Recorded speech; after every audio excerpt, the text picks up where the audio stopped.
I've 100% viewed you as a leader in this space, and like you're a whistleblower and all that. And why I do am a you disruptor.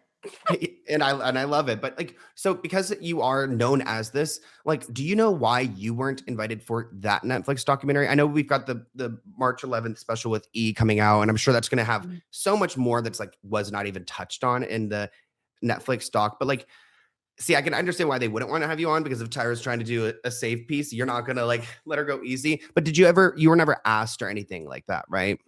I don't know. I was absolutely not asked, and I'd be the last person that they would ask. Um, Yeah. let's be real. Also, it was already in behind, like within the networks and within the industry, word that it was me working with Glass Mhm. Productions to get that show going. With mine too, we're interviewing Janice Dickinson, and I gotta tell you, I was so pissed at first when I found that out, because I was like, she is the biggest bitch out of all of them. Like, why is she on our show? And they're like, Lisa, Lisa. I was like, she abused me. She was one of the worst abusers of me. And they're like, Lisa, you need to calmate, and like, she's gonna explain why she was that character and so extreme, because we don't have a panelist judge, and her being the meanest judge like Simon Cowell, right? Mhm. um I think it's a really good thing to have her so that she can explain from her perspective, and I was like, fine. And So you know I'm what? actually Maybe she'll just make herself look so bad too. Like at the end of the day, it's that's not up like that's not part of your story. But I feel like I can imagine her like maybe she'll come through and like shed some light on this. But I could also see her pulling a Tyra and just like making herself like well, look she bad has in her own. apologized. She has apologized, and in a public, in a public space, saying like, I am really really sorry if I make girls feel horrible. I was just trying to play a role. But yeah, I mean, I don't And it kind of necessarily buy that, it, but like, at it least feels it that was way though. better than Tyra. She was so like obnoxiously mean though that I can kind of see how she like if they were instructing her to be like the bitchy judge, she definitely did her job there. Oh, she went yeah, she gave it 110%, didn't she? Yeah. I want to talk about the Tyra show because I feel like the Tyra show and your experience, like that Oof. could be its own documentary. But before we get there, I just want because a lot of the Ooh, models yeah. spoke spoke about how like when they left the America's Next Top Model, their edits like stunted their future as far as that went. And I remember you had a pretty bad edit in cycle 5. They screwed you over and great like despite that you've been so successful nonetheless, so it did not define you. But I just wanted to like briefly touch on how like your experience being edited in that way and just kind of like the consequences of it. Luckily you were able to kind of come back, and I think you left on a really great foot like with cycle 17. But like how was that to view the show when you first went on and to watch how they framed your It storyline? was it couldn't have been more devastating. And to think, I was so devastated thinking that it was just airing once in the United States. Like, I was Mm. so devastated. And then it ended up continuing on repeat in 182 countries across the globe nonstop when I was just starting my life.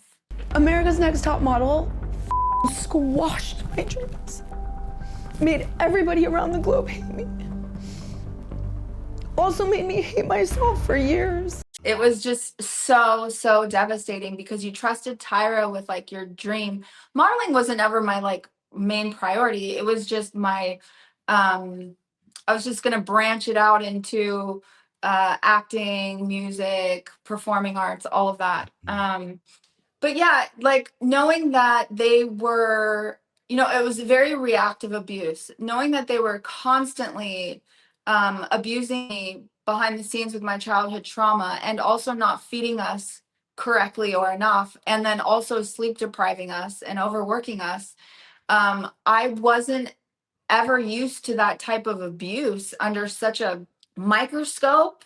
So, I would come home and have a glass of wine, and then not knowing that I forgot to eat, because you're in your head. And maybe 5, 6 times out of 2 months, I drank, and they made it look like it was like every single night, making me look like I was an alcoholic, and then also making me look like I'm crazy when they're the ones that are abusing me. You know, you break down crying. Mhm. I was talking to cousin It because I was like, oh my God, they were, and at the time I also didn't know that they were turning all the girls against me. All the girls were so mean to me and I didn't understand why. Like I was making everyone breakfast. I was cleaning the kitchen for everybody just so that everyone would get along. Like at that point, I had always been liked in models' apartments. You know, I lived in New York, I lived in Australia, New Zealand, Milan, modeling, LA. I lived in models' apartments for years before that. And so I was like, I didn't understand what the fuck was happening to me. Mhm. And then you just got to get up early and do it all over again and then get the abuse behind the scenes all over again, and day after day after day it wears on you, and then you can't talk about production. I was actually finally able to call my boyfriend at the time, and then I was so excited to be able to talk to him, and then I realized that like I can't tell him what's happening to me. Oh, I didn't even think about that because they're And watching that's everything, why right? Yeah, and that's why I had a nervous breakdown, like in the phone, because I wanted so desperately to tell him. It was like finally I had a safe space and I could talk to my boyfriend, but then I couldn't. I couldn't Yeah, then tell you him. realize it's not actually safe at all. Yeah, and then they make it look like you're having a panic attack on the phone because you're so concerned with the competition, and it had nothing to do Mm. with the competition. And so I just really love that this is all getting exposed right now, which was my intention for so long. Yeah. And to be, I remember like as a young, I don't know if I was kid, middle school or high school. I remember watching you on Cycle 5, literally watching that, like when they made you try to look drunk and such. And honestly, I kudos to was you for drunk. I'm not yeah. denying Well, it, you know? they just really pushed it though. Like you were the party girl, and it's like I'm just so glad that you were able to keep putting yourself out there too, because like that, you're so right to be like traumatized by that experience, because like I do remember watching these things back then. If I remember that, like what, how many years ago, then it could leave an impression on people. But because you've been so an advocate for yourself, I feel like you've definitely rewritten the narrative that Yeah, they've I'm tried to not pin going to on let them you. control my life. No way. Mhm. And I'm not going to let them control other girls' lives either. If other girls are scared to take charge of their own life and take over the narrative of their own life, because this is such a polarizing echo chamber globally for all of us when we are just getting started. You know, it doesn't just affect our modeling career, it affects every single relationship. And let's say if I get in a fight with somebody, even a friend, just a normal whatever person, and they do something horrible to me, and I go, you know, fuck you, and they go, fuck you, alcoholic bitch, and I'm like, where the fuck did that come from? Like, I didn't deserve Yeah. that. You know, this happens and it destroys your life, not just your career, like your personal relationships, everything.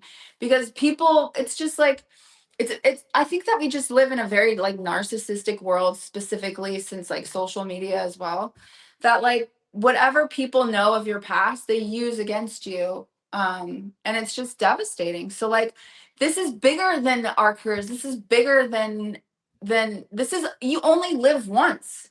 Like, fuck you, Tyra. Fuck you, Yeah. Ken Mock. Like, hell no. We are going to get our power back and fight for ourselves and redeem the life that we deserve to have. Thank you for watching this clip from the Let's Get Into It podcast. To view the full episode, visit the link listed below.